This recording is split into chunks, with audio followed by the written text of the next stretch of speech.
movies are really loud in cinemas in Hong Kong to drown out people talking on their phones. This movie could have been a lot quieter, if you know what I mean.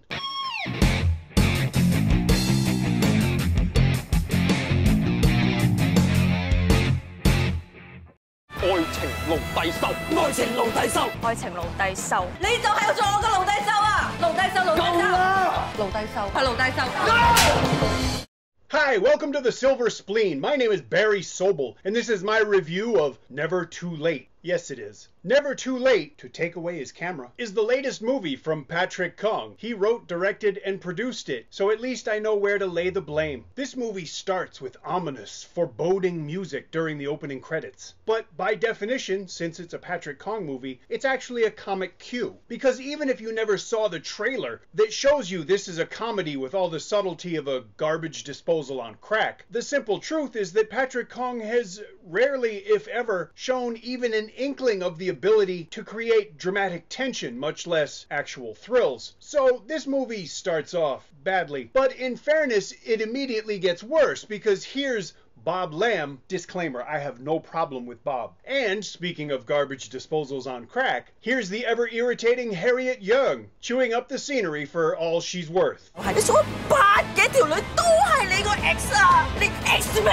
Never Too Late to Stop Him from Directing tells the story of a spineless cop with an abhorrent girlfriend who meets the right girl, even though it takes him forever to figure it out. Alex Fong has comic chops, but this role never seems to ask much of him. This entire movie asks nothing of its cast, just its audience. It's all surface, it's all bullet points. You can't believe or emotionally invest in anything or anyone in this movie, because they're all just plot contrivances. Because you need a plot, not a good one, just a plot. If you put a bunch of plot points in a hat and randomly pick them out and put them together, it would look a lot like the script for Never Too Late to say no to his next script. Nothing's connected or makes any sense. Maybe that's why it needs flashbacks. Because it's never too late to stop thinking that your audience are a bunch of f***ing idiots. Speaking of which, all the plot points in this movie are cursory and simplified. This needs to happen, so it happens. There's no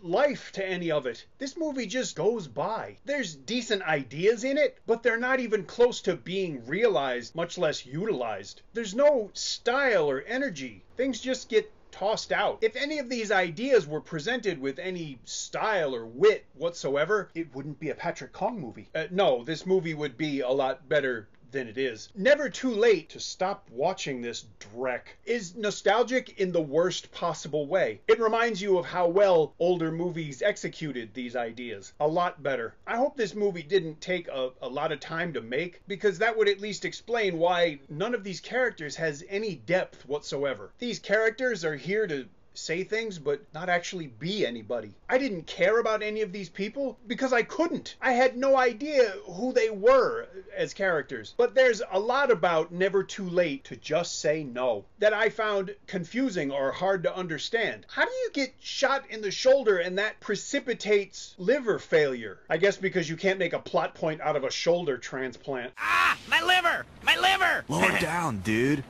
Oh, my liver! My liver! Hey, it's not my fault he picked liver. Why on earth would two people who just met hold hands, both of which have open, bleeding wounds? Sex education in Hong Kong has a long way to go. But that's not my point. Yes, it is. Why is there nobody in this production that noticed the very visible wireless mic pack when that actress was shot from behind? That's not a euphemism. Why is the high point of giving Patrick Kong 108 minutes of my life Alex Fong doing a non-sexual physical gag with a blanket? Well, okay, because that happens in the movie before we get to see Jacqueline Chong in a nurse's uniform. But I digress. Never Too Late to Start Being Better Than Barbara Wong would have been a lot more tolerable at 90 minutes, but that extra 18 just seems to take forever, especially during a tasteless, lifeless, protracted gay joke set in a karaoke. It's the weirdest ghost homage since ancient Chinese whorehouse, from what I've read. Speaking of weird, it's kind of strange that the end title card has no English translation, but at that point I was just really glad that the movie was over. It's never too late to spare yourself the experience of watching this movie. It's too late for me, but like I always say, I watch movies so you don't have to. It's fairly obvious I didn't enjoy this movie, and I think what bugs me the most about it is